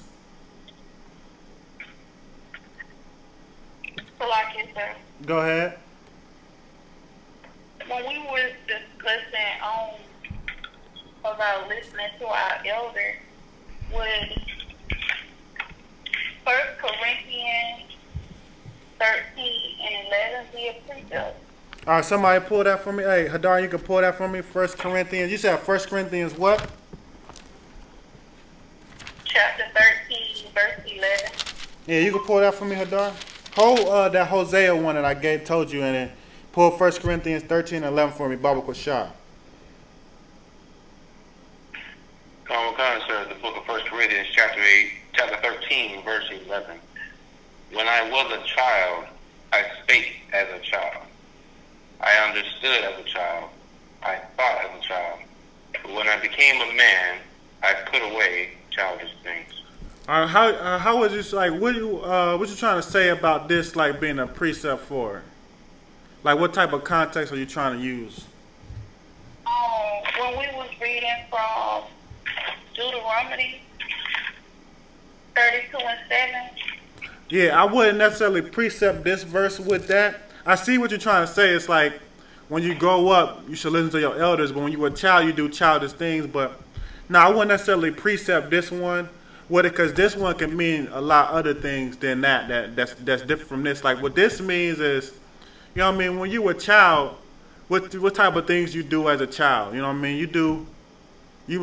This even can be from when you coming into the truth. This is what I like to use this verse for a lot. When you coming into the truth, before you come into the truth, well, when you first come into the truth, you know by Hebrews, I think it's 5 and 12, that you got to learn the milk scriptures. You like become a baby in the truth. You understand? But before you was in the truth, you was a child pretty much. Like you didn't know no better. So it's like when you come into the truth, now you got to stop doing all the, you know what I mean, smoking weed, all this and that. You got to stop doing that stuff that you was doing in the world when you come into the truth, and you got to become a man, you know what I mean, or you got to become a woman. So, you know what I mean, I wouldn't necessarily precept that verse with Deuteronomy. But this is still a good verse. You know what I mean, you can have it in your precept book, but I wouldn't necessarily precept it with Deuteronomy. Okay. All right, yeah, give me, anybody else got any questions? Any other questions?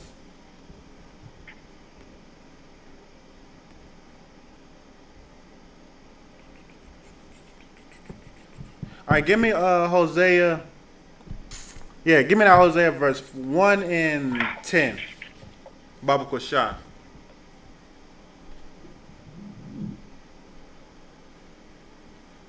I will come. The book of Hosea, chapter 1, verse 10.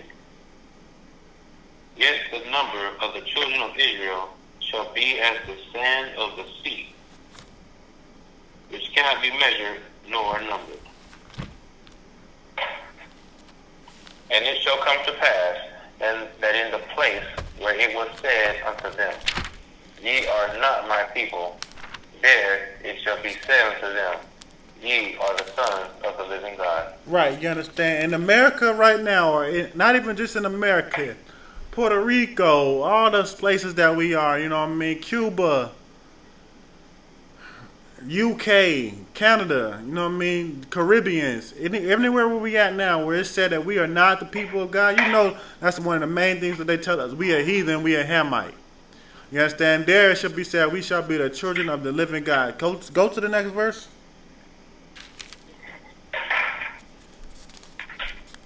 Then shall the children of Judah and the children of Israel be gathered together, and appoint themselves one head, and they shall come up out of the land, for great shall be the day of Jezreel. Right, and we understand that that one that we point is Christ, Yahushua Mashiach. You understand? But Judah and Israel, the southern and the northern kingdom, shall come together and be one, man. You understand? That's a precept of how the reason why we go out to teach our people, and we have that chart is to show our people who they are, and that we all are one nation, man. You understand? We're not separate. You know what I mean? That's a divide and conquer type of tactic that the white man uses at this point to make us think that we not separate.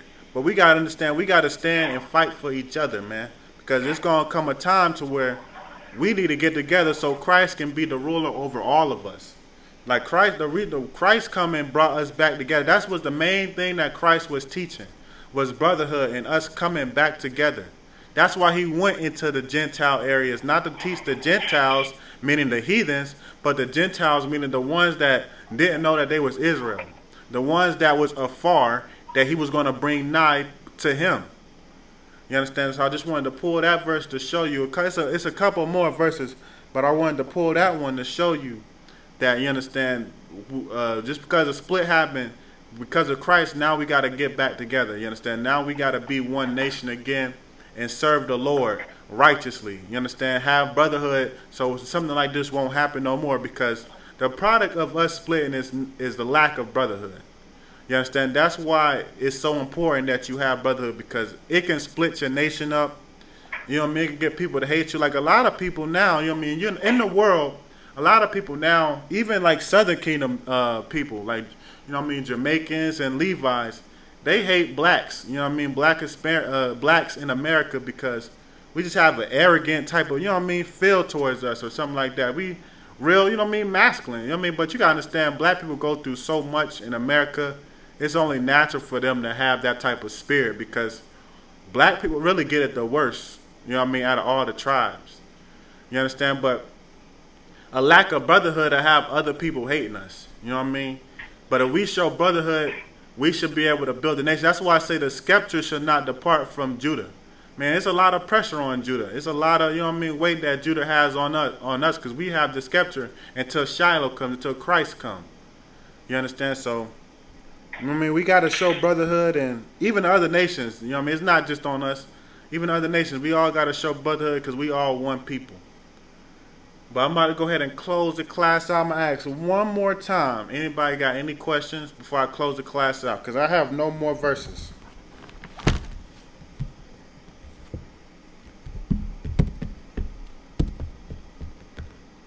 Any questions? Don't matter if it's on the topic or not. It could be on something that you was reading on your own. Anything. Salakia. Go ahead. So, the earth was flooded because I believe that we were mixing with the other nations. I believe that's why Yahweh had destroyed the earth with the flood. Is that correct? Right. Salakia, may I ask who is speaking? Yes, this is Asia.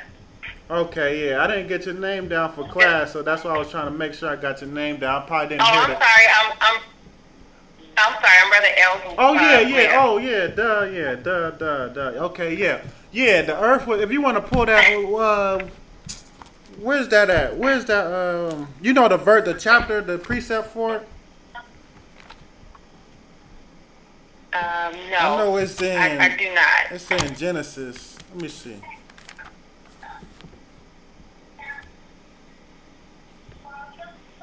Yeah, it's good. Pull for me Genesis chapter 6. Okay. Oh, I mean Hadar Salakia. I meant Hadar to pull it for me Salakia.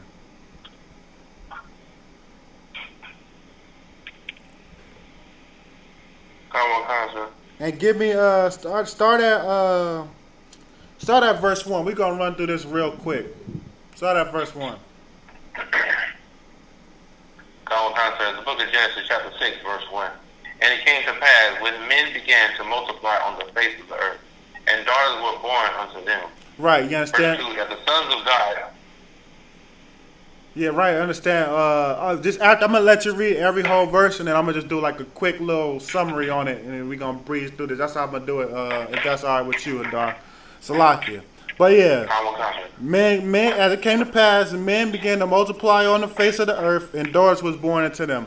Men meaning all the men, you understand? Not just the seed of Adam, because we know the righteous seed was the seed of Adam at this time, would be the Adamites. You understand? But Adam wasn't the only one on earth at this time. There was other people on earth at this time as well. The ones that was not following the Lord. You understand? So they began to have daughters. Keep going. Come on, Consul. That the sons of God saw the daughters of men, that they were fair, and they took them wives of all which they chose. Right. Now the sons of God in this context, because the sons of God that are the angels. But in this context, the sons of God are the Adamites. It would be the ones that serve the Lord. You understand? That was the sons of God. So a lot of people like to think that this is talking about the angels, but it's a contradiction to say this is the angels because angels are perfect. So if an angel is perfect, then how can it sin? And that makes no sense. Now you're telling me angels are not perfect. So you got to make up your mind. But we know the angels are perfect. So this cannot be talking about angels. It's talking about the sons of God, which would be the Adamites. And they saw the daughters of men, meaning these other nation daughters, and they took to them their daughters. You understand? They wanted to get what other women, just like Solomon had a love for strange women. Back then, the Adamites had a love for strange women, man. Women that they should not have been with. Keep going. Verse 3, and the Lord said, my spirit shall not always strive with man, for that he also is flesh. Yet his days shall be 120 years. What is that? Real quick, what does that mean? Somebody go. What does that mean? He said, what does it mean when he say, my spirit shall not always strive for men with men because they are also flesh?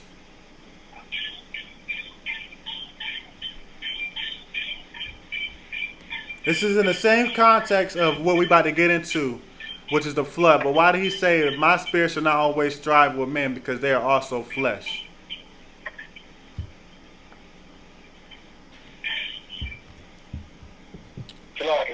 Go ahead. The man, he's not going to continue to allow him to break the law without punishing him. Yeah, that's true. But why did he say, my spirit shall not always strive with men because they are flesh? Like, why would he... Go ahead. His spirit is more righteous than man's flesh. That's not necessarily why he said it. What can you do with flesh?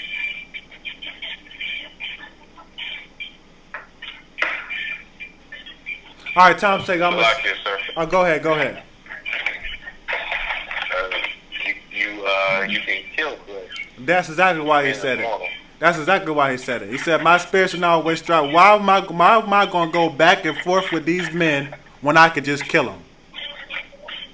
That's how the Lord, that's how the Lord thinks. That's how you know the Lord is a man of war. Like he has in his mindset, man, I'm not about to keep arguing and fighting with these people when I could just kill them. That's, i.e. the flood. It gives you a pretext of why the flood happened. Like, I could just flood them and leave just Noah and his sons. The one that's following me right now, which is Noah, I'm going to leave him and his sons, and all the other ones, I'm going to just kill them. To each his own, you know what I mean? That's why he said my spirit should always strive with men, because they is flesh, man. I could kill flesh. Keep going, read the next verse. There were giants in the earth in those days, and also after that, when the sons of God came in unto the daughters of men, and they bare children to them, the same became mighty men, which were of old, men of renown. Right, and now a lot of people think that this was talking about giants, you know what I mean, hundreds of feet tall, 50, 60 feet tall, but it's not necessarily, it's not talking about giants, it's talking about men of high renown, of high stature, meaning that a lot of people was looking at these children that they had with other strange women and was holding them in high regards, you understand, like your today's Drake, you know what I mean, and Floyd Mayweather, you know what I mean, all these athletes right now, you know what I mean, that look upon the giants, like all the rich people, you know what I mean, like you got a brother today that they'll get rich, and what do? They go get someone that's holding a high statue, which is white people, and so they'll go get with a white person. You know what I mean? They won't get with a sister, just like we was talking about in the class. They won't get with a sister. They'll get with a white person, or you know what I mean, some other nation. Kanye West going with Kim Kardashian, rather than getting with a sister. You know what I mean? That's what they're talking about with giants. You know what I mean? Giants is someone who's up right now, who's like on the top, high stature now, which is white people, and that's why a lot of rich people get money, and the first thing they do is go grab them a white woman. Or go, Tiger Woods or Serena Williams. You know what I mean? Even sisters. Serena Williams talking about white men treat black women better than black men. You know what I mean? But that's what it's talking about. Where there was giants, the giants in those days, and the sons of God came into the daughters and bare children. And the same became mighty men. You understand? That's what it's talking about in that sense. Read the next verse.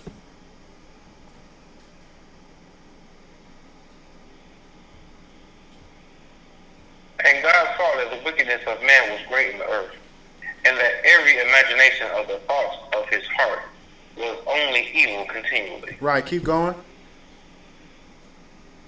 Verse 6, and it repented the Lord that he had made man on the earth, and it grieved him at his heart. Keep going. And the Lord said, I will destroy man whom I have created from the face of the earth, both man and beast, and the creeping thing, and the fowls of the air, for it repenteth me that I have made them. Keep going. But Noah found grace in the eyes of the Lord. Right, and now we know that the Noah being the one that found grace, the flood happened, and the Lord killed everybody but Noah and his sons and their wives. Because we decided to get rich and get with a white person, and we decided to look at children from these marriages as greater than you know what I mean, a regular black person or a regular Hispanic person or Native American. We holding in high regards these other nations over our own, and we mixing with them, having children with them, and the Lord did not like that, and he had to flood. So that answers your question. Yes, the Lord did flood the world. Yeah, no sweat, yonder bar. But yes, the Lord did flood the world because of interracial marriage. Anybody else got any other questions? I know probably ain't nobody gonna have no questions now. It's 1 minute to class over. Everybody ready to get out. Nobody have any other questions?